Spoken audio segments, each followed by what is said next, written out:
புலன்கள் அடக்கிறது வந்து ரொம்ப கடினமான செயல், ரொம்ப ரொம்ப கடினமான செயல் புலன் அடக்கம். ஐம்புலன்கள் வந்து ரொம்ப ரொம்ப கடினம். கண்ணை அடைக்கிட்டுனா காது அது வேலை செய்யும். ஒருவேளை கண்ணையும் காது சேர்த்து அடைக்கிட்டா மூக்கு அது வேலையை செய்ய ஆரம்பிச்சிடும். மூக்கை சேர்த்து அடைக்கிட்டா நாக்கு அது தேட ஆரம்பிச்சிடும். இல்லைன்னா மெய் தேட ஆரம்பிக்கும். இந்த ஐம்புலன்கள் வந்து இழுத்துன்னு போவோம். ஐம்புலன்கள் வந்து ரொம்ப சாதனை கொடுக்கும். அதை யார் வெல்கிறானோ அவன் தான் அந்த நிலையை அடைய முடியும். 12 வருஷம் அவர் இருக்கிறாருன்னா சாதாரண விஷயம் கிடையாது. 4 புலன் அடக்கிட்டு ஒரு புலன் விட்டா கூட இழுத்து மூடும். எப்படி ஐம்புலன்கள்ல 4 நீங்க கண்ட்ரோல் பண்ணிட்டீங்கன்னு ஒன்னே ஒன்று தானே விட்டா கூட அது இழுத்துரும். ரொம்ப கடினம் ஐம்புலன் நடக்கிறது. ஒரு நரி ஒன்று இருந்தது. அந்த நரி வந்து காட்டில் ஒரு சிங்கம் கிட்ட மாட்டிச்சு. ஒரு சிங்கம் எதிரில் கொழுத்த நரி ஒன்று மாட்டிச்சு. சிங்கத்தை பார்த்துட்ட உடனே நரி எடுத்தது ஓட்டம். அடடா இன்னைக்கு மாட்டினா நம்ம காலின்னு எடுத்தார் ஒரு ஓட்டம். போது போது போது சிங்கம் ஓடலை, தடுத்துக்கிட்டே வருது. எங்கடா போய் தப்பிக்கிற 2 hours ஓடுது, அதுவும் ஓடலை. பக்கத்தில் ஒரு சின்ன குகை இருந்தது, நைஸா போய் ஒளிஞ்சிச்சு. இப்போ நரி யோக நிஷ்டையில் போயிடுது. ஏன்னா எந்த சத்தம் விட்டாலும் மாட்டிக்கும். நரி வந்து அந்த குகைக்குள்ள ஒரு யோக நிட்டை போட்டுது. அப்படியே அமைதியா, எந்த ஒரு சத்தம் இல்லாத, மூச்சு கீச்சு எதுவும் வெளியே விடாது, அப்படியே அமைதியா இருந்தது. அப்போ சேர்ந்து சிங்கம் போயிடுச்சா நைஸா எட்டி பார்த்தது போல. இப்போ அது காத்து நிறுது வெளியே. எப்படியா இருந்தாலும் அவனை நீ வெளியே வா அப்படின்னு சிங்கம் காத்து நிறுது. உள்ள போன நரி போர் அடிக்க என்ன பண்ணுச்சு, தன்னுடைய உறுப்புகள் கிட்டே பேச ஆரம்பிச்சது. உள்ள எவ்வளவு நேரம் அப்படியே இருக்கிறது அப்படின்னு சொல்லிட்டு தன்னுடைய உறுப்புகள் கிட்டே பேச ஆரம்பிச்சது. அப்போ வந்து கால்களே, அது அது அது உடம்பு உறுப்புகிட்டே பேசி, கால்களே, சிங்கம் அங்கே தெரிச்சிட்டு வந்ததுல, உங்களுக்கு நான் எவ்வளோ உணவு கொடுத்து உங்களை நான் வளர்த்து வச்சிருக்கேன், நீங்கள் அப்படி துரத்தும் போது எனக்கு என்ன உபகாரம் பண்ணீங்க அப்படின்னு கேட்டுது. கால்கள் சொல்லிச்சான், இன்னைக்கு உன்னை இந்த குகையில் கூட்டின்னு வரதுக்கு நான் தான் ஓடி வந்தேன். உனக்கு இங்கே ஓடி வந்துறதுக்கு நான் தான் முக்கிய காரணம். உன்னை நான் காப்பாற்றிக்கிறேன்னுச்சான். ஓ பரவாயில்ல, அப்போ ரைட்டு. கண்ணே, சிங்கம் என்னை தருத்தும் போது நீ என்ன எப்படி உதவுன அப்படின்னாரு. கால் என்னங்க காலு, அது நான் காட்டின வழிக்கு தாங்க ஓடி வந்தது. நான் இந்த இடத்துல குகை இருக்குதுன்னு காட்டினதே நான் தாங்க. அதனால நான் உங்களுக்கு கண்ணால உதவி செய்தேன் அப்படின்னுச்சான். அடாடாடா, பரவாயில்ல பரவாயில்ல, பிரமாதம், நீங்க எனக்கு உதவி செய்து நல்லது. உடனே காது கிட்ட பேசா, காதே, நீ எனக்கு என்ன உபகாரம் பண்ண சிங்கம் தருத்தும் போதுன்னுச்சான்.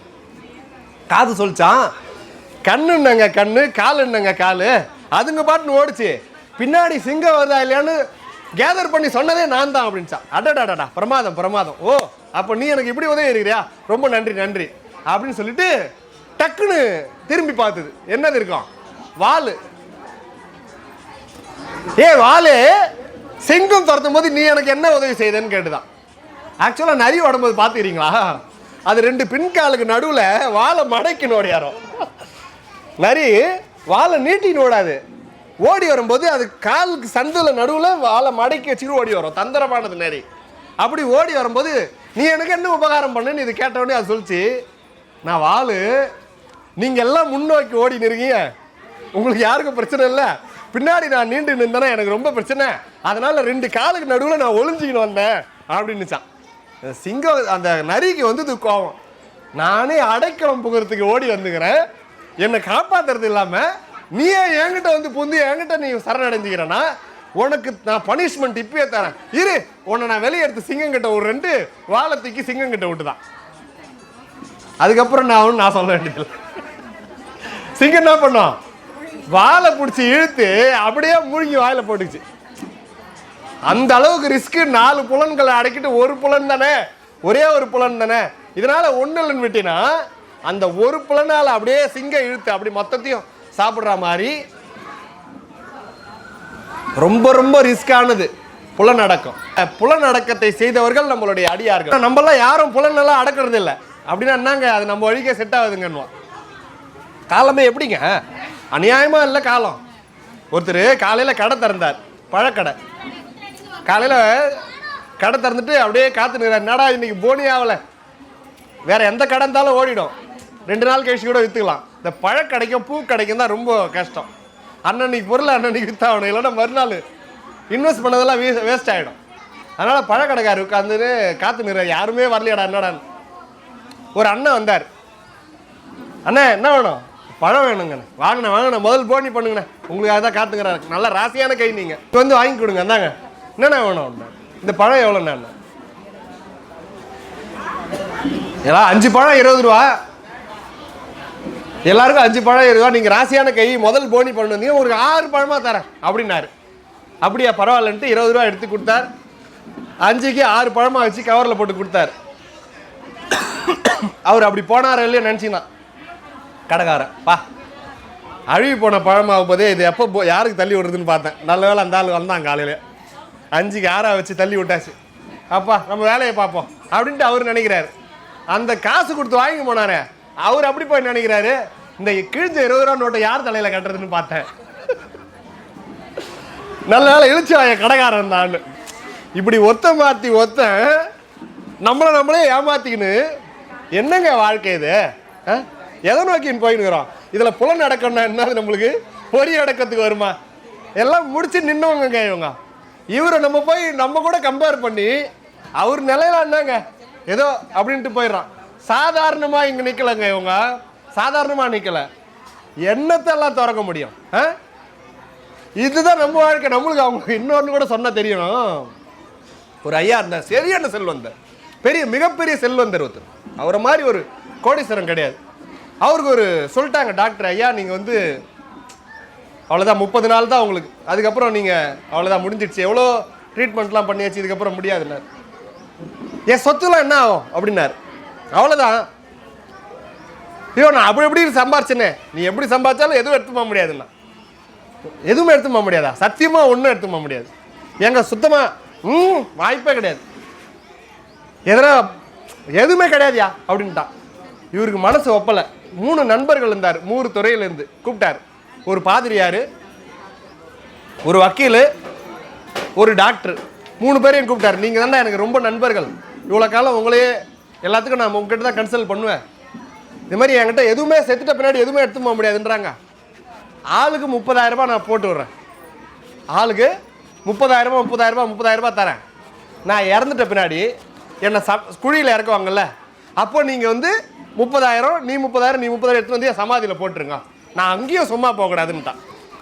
அதனால என்ன நான் போட்டுறேண்ணே அப்படின்ட்டாங்க 3 பேரும்.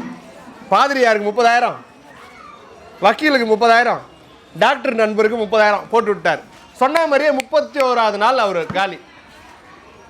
31வது நாள் அவர் காலி.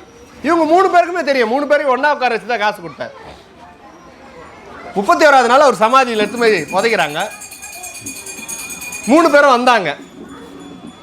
வந்துட்டு அவர் சொன்ன மாதிரியே அதெல்லாம் போட்டாங்க. போட்டு சமாதி குழியில் மூடியாச்சு. மூடிட்டு டெத்து முடிச்சுட்டு அப்படியே போகக்கூடாது, எங்கன்னா கடையில் போய் எதனா டீ கீ சாப்பிட்டு போகலான்ட்டு 3 பேரும் உட்காந்து ஒரு கடையில் டீ சாப்பிட்றாங்க. பாதிரியாருக்கு மனம் ஒப்பலை. சொல்லிட்டாரு, என்ன மனுஷங்கடா நான் ஒரு பெரிய துரோகம் பண்ணிட்டேன். வழக்கமாக எல்லாரும் என்கிட்ட பாவம் மன்னிப்பு கேட்பாங்க, இன்றைக்கி நான் பாவம் மன்னிப்பு கேட்டுக்கிறேன். அந்த மனுஷன் 30,000 ரூபாய் கொடுத்துட்டு போயிருந்தாரு, என்னால் செத்த பின்னாடி அந்த ஆள் எங்கேயே எடுத்து போகிறான், அது என்னைக்கு இருந்தாலும் மண்ணாக போகுது. அதனால் அவருக்கு நான் ஒரு பெரிய துரோகம் பண்ணிட்டேன். 20,000 ரூபாய் தான்டா போட்டேன், 10,000 நான் எடுத்துக்கினேன். நல்ல வேலை உங்ககிட்ட சொன்னேன், அது ஒரு பாவம் மன்னிப்பாக இருக்கும் அப்படின்ட்டு அவர் முடிவு பண்ணேன். உடனே டாக்டர் சொன்னார், உனக்கு முன்னாடியே நானும் 20,000 எடுத்துன்னு 10,000 தான்டா போட்டேன், பாவம் பின்னாடி என்ன பண்ண வரும், 10,000 தான்டா போட்டேன், 20,000 நான் எடுத்துனேன்டா அப்படின்னாரு. வக்கீல் வந்தாங்க, சொன்னா அட பாவிக்கலாம், துரோகம் பண்ணிட்டீங்களாடா, அநியாயம் பண்ணிட்டீங்களாடா. நான் அப்போ நீ முழுசா போட்டியாடா, அடப்பாவி நீ இவ்வளோ உத்தம முழுசா போட்டியாடான்னு. ஆமாண்டா, ஒரு செக் எழுதி போட்டேன். அவன் என்னைக்கு எழுந்து வந்து பேங்க்ல எடுப்பான், 30,000 செக் எழுதி அதில் போட்டுண்டா, அவன் என்னைக்கு அந்த செக் எடுத்துட்டு வந்து அந்த டெபாசிட் எடுப்பான்.